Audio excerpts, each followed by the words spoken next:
제가 몇 번을 말씀드려요. 신장 다 망가진다고요. 이건 밥이 아니라 독이나 마찬가지라고요. 엄마, 이것 좀 보세요.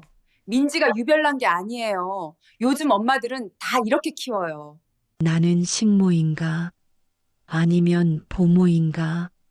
내 뼈를 갈아 넣어 키워주는데 왜 나는 죄인이 되어야 하나? 불과 3일 전이었습니다. 안방에서 손주가 자지러지게 울어대기 시작했습니다. 으앙으앙 거실에서 빨래를 개던 이 여사의 심장이 덜컥 내려앉았습니다. 아가, 애 넘어간다. 경기하겠다. 놀란 마음에 방문을 열고 아이를 안아 올리려던 찰나 며느리가 비명처럼 소리쳤습니다. 이야기가 마음에 와닿으신다면 돈이 들지 않는 가장 큰 응원인 구독과 좋아요로 지금 이 순간 여러분의 따뜻한 마음을 함께 해주세요. 이야기님들의 작은 응원이 외로운 누군가에게는 큰 위로가 됩니다. 자, 그럼 오늘의 사연 지금부터 시작하겠습니다. 어머니 앉지 마세요. 지금 내려놓으세요. 뭐? 애가 저렇게 우는데 보고만 있으란 말이냐? 지금 수면 교육 중이잖아요. 아이가 스스로 잠드는 법을 배우는 중인데 어머니가 안아주면 다 망쳐요. 제발 그놈의 손 타는 것 좀 하지 마세요. 이 여사는 억장이 무너졌습니다. 내 귀한 손주가 공포에 질려오는데 그걸 지켜만 보는 게 요즘 말하는 과학 육아라니. 며느리는 아이의 자립심을 위해 피눈물을 머금고 참는 것이었지만 이 여사의 눈에는 그저 비정한 엄마로 보일 뿐이었습니다.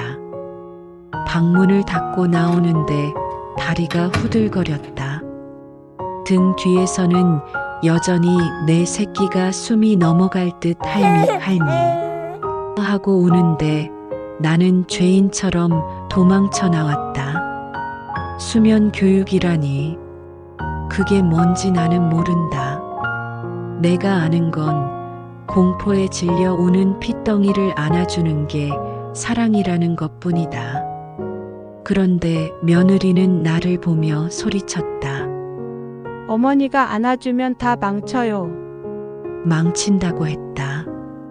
내 품이, 내 체온이 평생 자식 셋을 건사해낸 내 손길이 이제는 내 손주를 망치는 방해물이 되었다. 거실 소파에 앉아 멍하니 베란다 밖을 보는데 가슴 명치 끝이 꽉 막힌 듯 답답하다.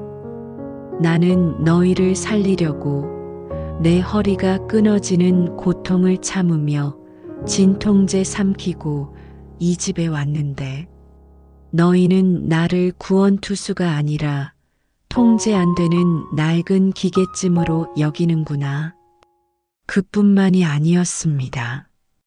다음 날 며느리가 출근한 사이 이 여사는 며느리를 돕고 싶은 마음에 냉장고 정리를 시작했습니다.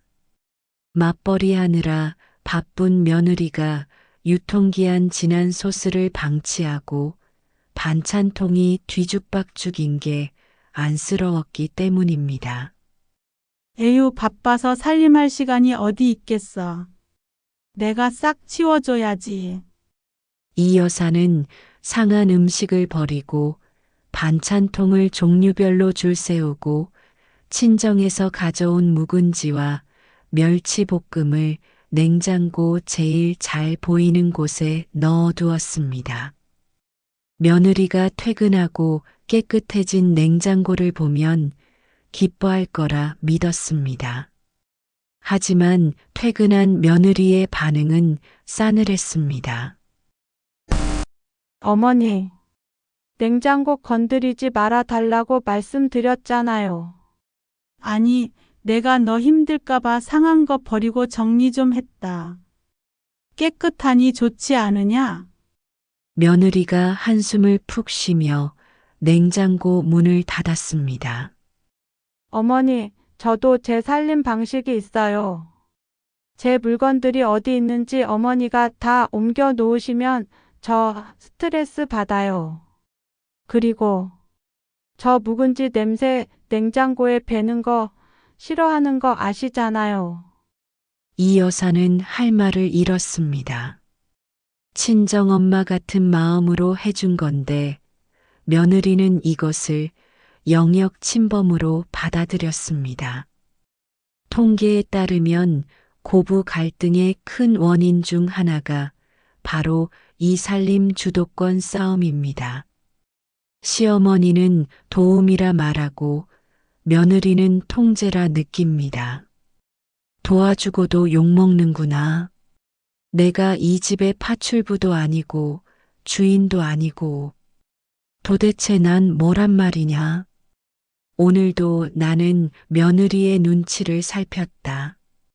퇴근한 며느리가 깨끗해진 냉장고를 보며 환하게 웃을 줄 알았다. 어머니 힘드셨죠? 감사해요.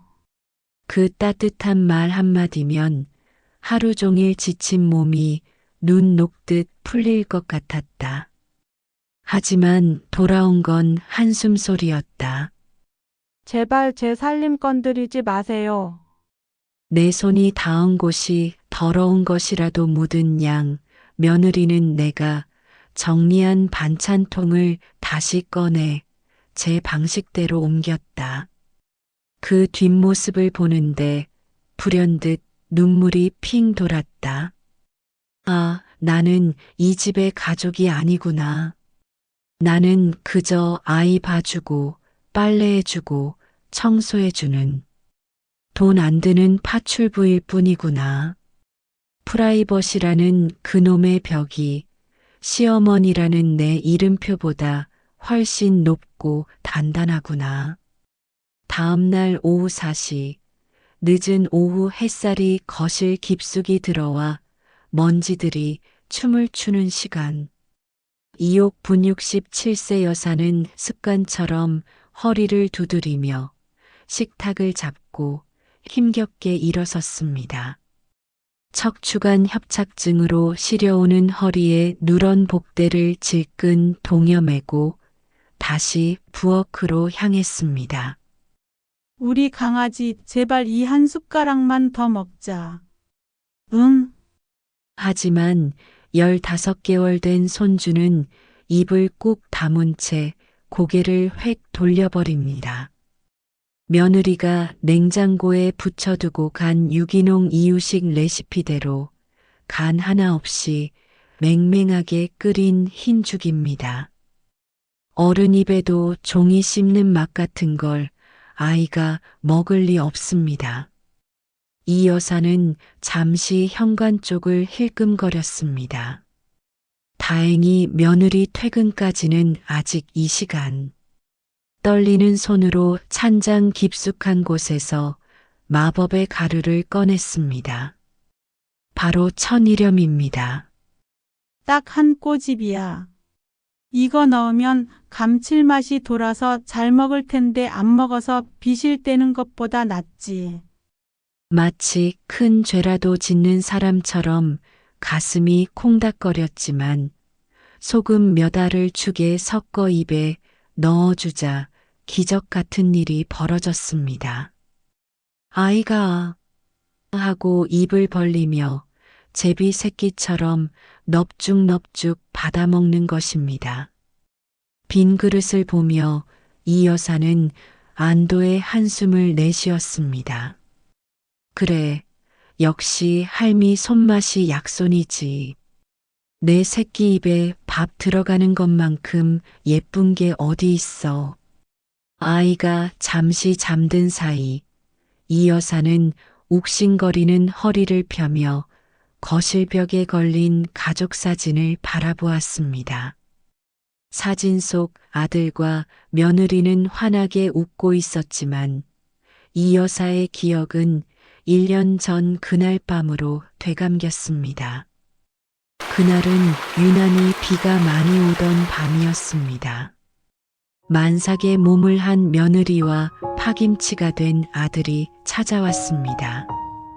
평소 같으면 웃으며 들어올 아이들이 그날따라 죄인처럼 고개를 푹 숙이고 있었습니다. 어머니, 정말 면목 없지만 저희 좀 살려주세요. 아들이 털어놓은 이야기는 기가 막힌 현실이었습니다. 신혼집 마련을 위해 영혼까지 끌어모아 받은 전세 자금 대출.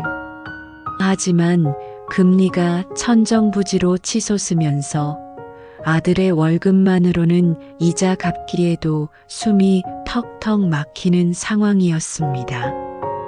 통계청에 따르면 신혼부부의 89%가 대출을 안고 시작하며 그 빚의 무게가 평균 1억 6천만 원이 넘는다고 합니다. 내 아들이 그 차가운 통계의 숫자가 되어 울고 있었습니다. 어머니 맞벌이를 안 하면 이 집에서 나가야 해요. 길바닥에 나앉을 판이에요. 아들의 떨리는 목소리 옆에서 며느리 민지도 눈물을 뚝뚝 흘리며 입을 열었습니다. 어머니, 돈도 돈이지만요. 저 일 그만두기 싫어요. 며느리는 대학 졸업 후 치열하게 경쟁해서 대기업 대리까지 단 똑똑한 아이였습니다. 지금 그만두면 다시는 회사로 못 돌아가요. 경단녀 여성 되기 싫어요, 어머니.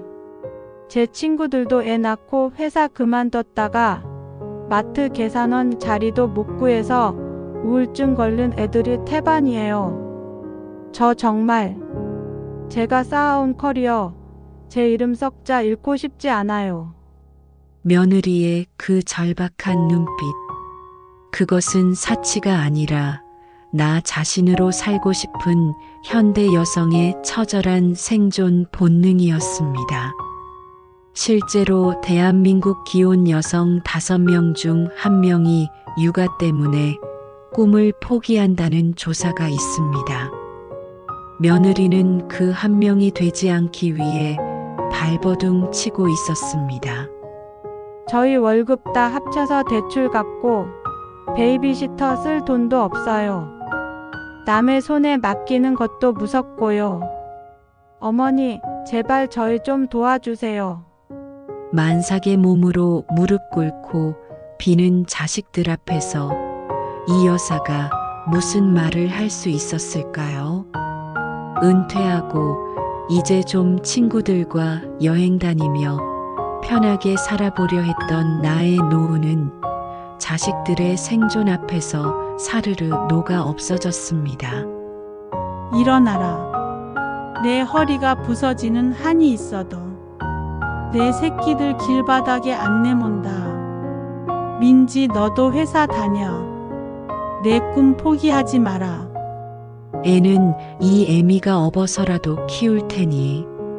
그날 밤 이 여사는 척추관 협착증 진단서를 서랍 깊숙한 곳에 숨겼습니다. 자식들이 마음 편히 전세 빚을 갚고 며느리가 당당하게 커리어를 쌓을 수 있는 유일한 방법은 엄마의 희생뿐이었으니까요. 그래, 그렇게 시작한 황혼 육아다. 내가 선택한 가시밭길이야. 이 여사는 잠든 손주의 볼을 쓰다듬었습니다. 그렇게 금쪽같이 마음 써주면서 키워주고 있는데 너희 살리려고 내가 이러고 있는데 내 마음을 왜 이리 몰라줄까? 점점 내 입지가 좁아진다.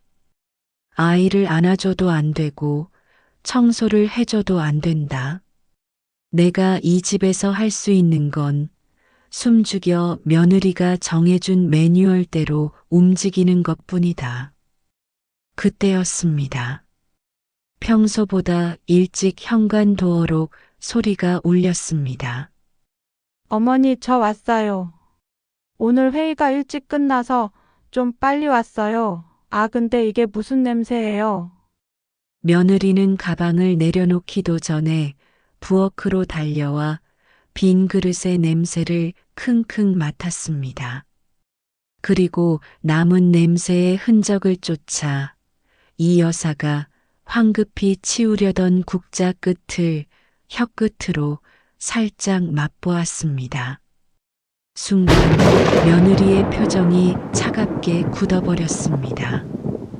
부엌에는 시계 초침 소리만 들리는 숨막히는 정적이 흘렀습니다.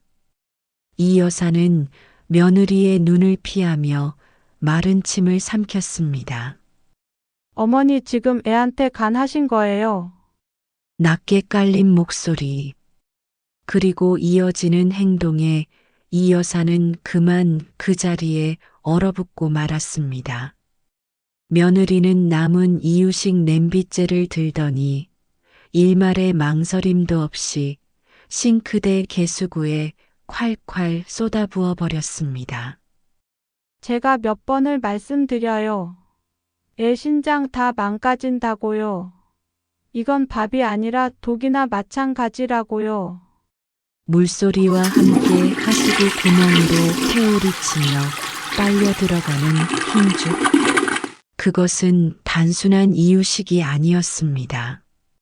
아픈 허리를 부여잡고 1시간 동안 불 앞에 서 있었던 이 여사의 진심이었고 손주를 살찌우고 싶었던 사랑이었습니다. 개수구로 빨려 들어가는 죽을 보며 이 여사는 자신의 존재도 함께 하수구로 떠내려가는 것만 같아 다리가 후들거렸습니다.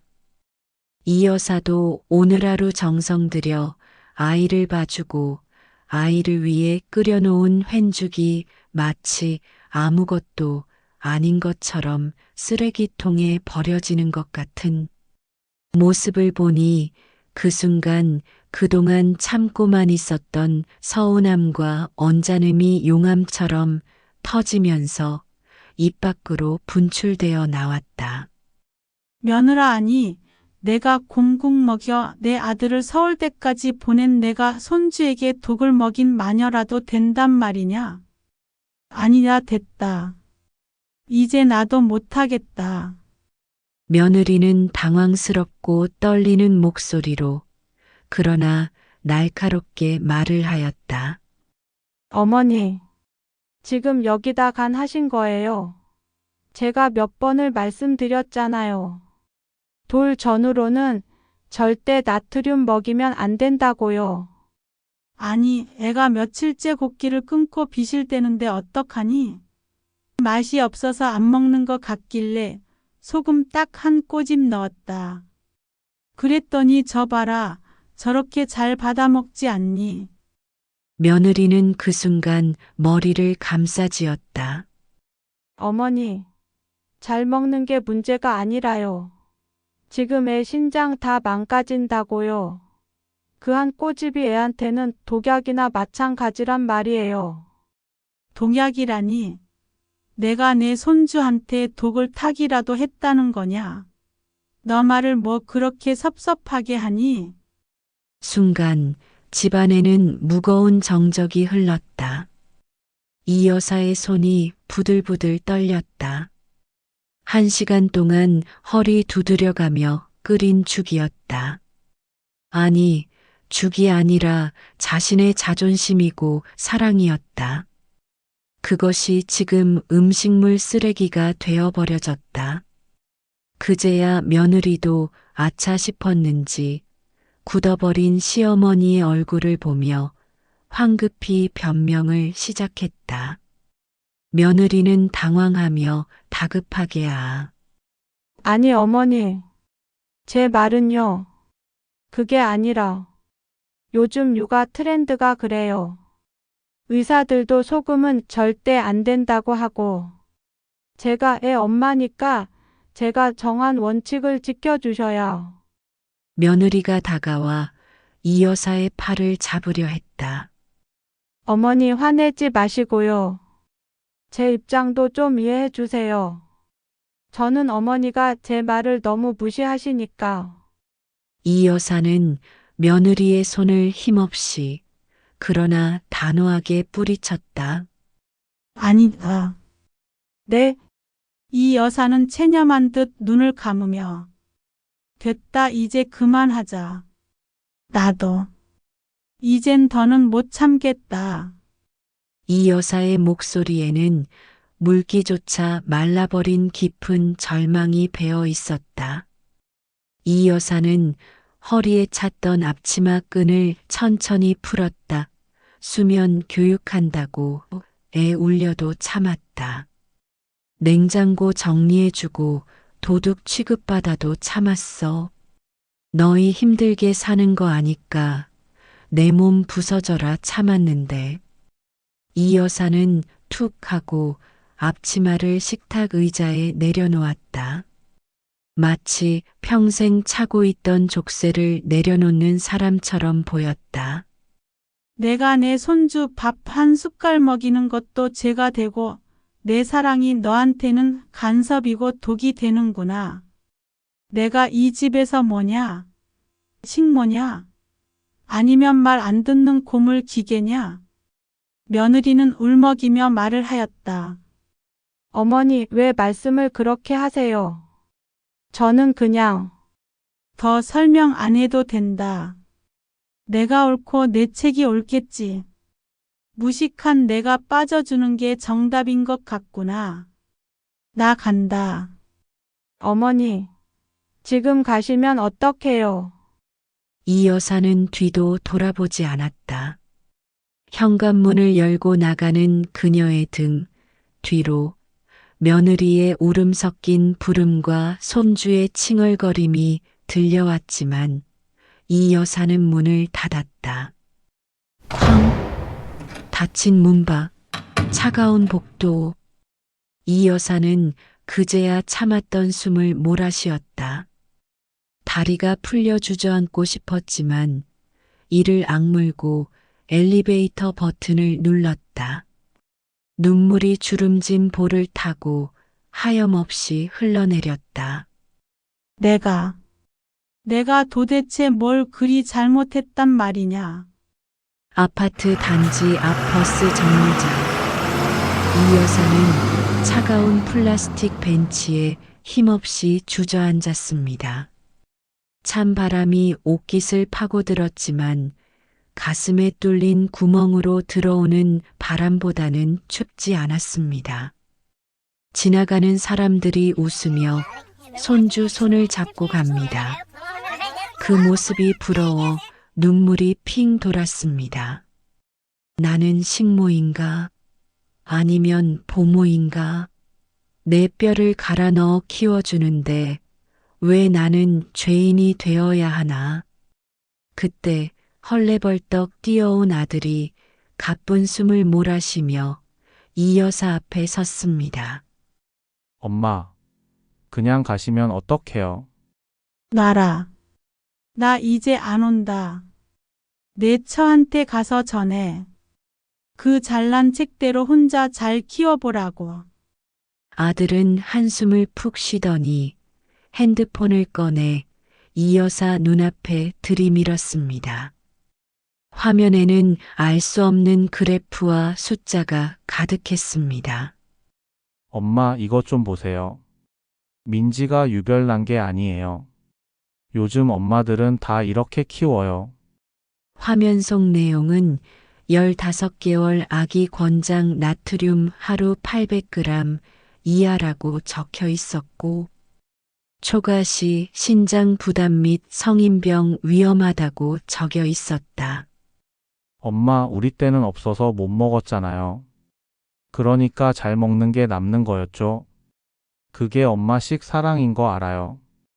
그런데 요즘은 아니에요. 민지한테는 안 먹이는 것이 사랑이에요. 아들은 어머니의 거친 손을 잡으며 말을 이었습니다. 그리고 엄마, 민지가 아까 그러더라고요. 자기가 엄마로서 빵점인 것 같아서 무섭대요. 엄마가 애를 너무 잘 보니까 애가 할머니만 찾잖아요. 민지는 엄마 자리를 뺏길까봐 바들바들 떨고 있는 거예요. 그걸 심리학에서는 모성문직이라고 한대요. 아들의 말을 듣는 순간 이 여사의 머리를 100-하고 치는 것이 있었습니다. 아까 며느리의 날선 표정. 그것은 시어머니를 무시하는 도끼가 아니었습니다. 새끼를 지키려는 어미의 본능, 그리고 서툰 엄마의 불안한 눈빛이었습니다. 어리고 여린 건. 그래, 내가 시어머니가 미운 게 아니라 엄마 노릇 못할까 봐 무서웠던 거구나. 이 여사는 잠시 깊이 생각에 잠겼습니다. 그리고 내가 어른답지 못하게 너무나 내 감정만 생각하고 며느리 입장에서, 아기 엄마의 입장에서 생각해주지 못했구나. 이 여사는 순간 며느리에게 미안한 마음이 들었습니다. 이 여사는 다시 발걸음을 돌려 아파트 엘리베이터로 향했습니다. 다시 현관문을 열고 안으로 들어갔습니다. 거실에 서 있던 며느리의 어깨가 움찔하는 모습이 보였습니다. 개수대는 깨끗이 비워져 있었지만 집안의 공기는 여전히 시베리아 벌판 같았습니다. 며느리는 죄인처럼 고개를 숙이고 손톱만 뜯고 있었습니다. 이 여사는 깊은 숨을 한번 들이마셨습니다. 그리고 떨리는 손을 뻗어 불안해하는 며느리에게 다가가 며느리의 어깨를 가만히 감쌌습니다. 아가, 낮지만 따뜻한 목소리에 며느리가 화들짝 놀라 고개를 들었습니다. 이 여사의 눈에는 분노 대신 물기가 어려 있었습니다. 내가 졌다. 요즘 애들 키우는 게 옛날이랑 많이 다르다지? 내가 그 똑똑한 머리로 공부해서 정한 규칙인데 이 늙은이가 간만 믿고 고집을 부렸구나. 미안하다. 예상치 못한 사과였습니다. 며느리의 동공이 심하게 흔들렸습니다. 방어 태세를 갖추고 있던 마음의 벽이 순식간에 무너져 내리는 순간이었습니다. 그때 이 여사가 진짜 하고 싶었던 말을 덧붙였습니다. 그런데 아가, 며칠째 애가 굶는 게 너무 안쓰러워서 할미 딴에는 잘 먹여보겠다고 욕심을 냈어.